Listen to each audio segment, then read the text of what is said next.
సరదాగా చేపల వేటకి వెళ్తే అసలు చేపలే పడవు అనుకున్నాం. అసలు చేపల మీద చేపలు ఒకదాని ఇంకా ఒకటి పడుతూనే ఉన్నాయి.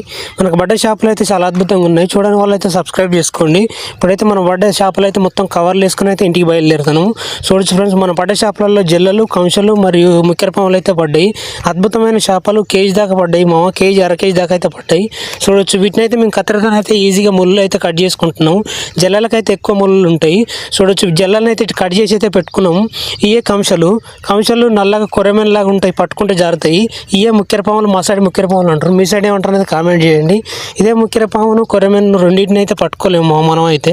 బతుకున్న ముక్కెరపామును పట్టుకోవడం సాహసం అని చెప్పుకోవచ్చు. ఇప్పుడు కట్ చేస్తే వీటి నుంచి పచ్చటి అయితే జన అయితే వెళ్ళింది. ఏ చేపకి వెళ్ళిన జన అయితే ఈ చేపకు ఎంతకైతే పచ్చగా వెళ్ళింది. ఇప్పుడైతే వీటిని మనం కట్ చేస్తున్నాం. ఈ కంషలు 4 ముక్కలు చేసుకోవచ్చు. ఇప్పుడు చూడొచ్చు, మొత్తం ఉప్పేసి మొత్తం నీట్గా అయితే కడుక్కుంటున్నాం. చేపలను అయితే మనం ఏ పొలుసు లేకుండా నీట్గా అయితే ఇట్లా కడుక్కోవాలి. ఈ లోపు మనం చూడొచ్చు, ముక్కెరపాములు అద్భుతంగా ఉన్నాయి కదా. వీటిని ఉప్పేసి బాగా నీట్గా కడుక్కున్న తర్వాత మనం అయితే పులుసు పెట్టుకున్నాం. ఇప్పుడైతే గిన్నెలు వేస్తే చూడొచ్చు, మొత్తం ఎండి తీగలు మెరిసిపోయినట్టు మెరిసిపోతున్నాయేమో చూడొచ్చు. ఈ పులుసు పెట్టుకుంటే అద్భుతంగా ఉంటుంది. ఈ ఉప్పు ఎందుకంటే ఇక లాస్ట్కి మిగిలిన 2 ముక్కెరపాములు అయితే ఉన్నాయి. ముక్కెరపాములకు సన్నటి యొక్క పొరలు అయితే వాటిని తీసేసుకున్నాం. చూడొచ్చు ఎంత అద్భుతంగా మెరుతున్నాయి. ఈ లోపు మన ఛానల్ని కొత్త వాళ్ళు చూస్తున్నట్లయితే సబ్స్క్రైబ్ చేసుకోండి ఫ్రెండ్స్. మర్చిపోద్దు ఫ్రెండ్స్ మన ఛానల్ని.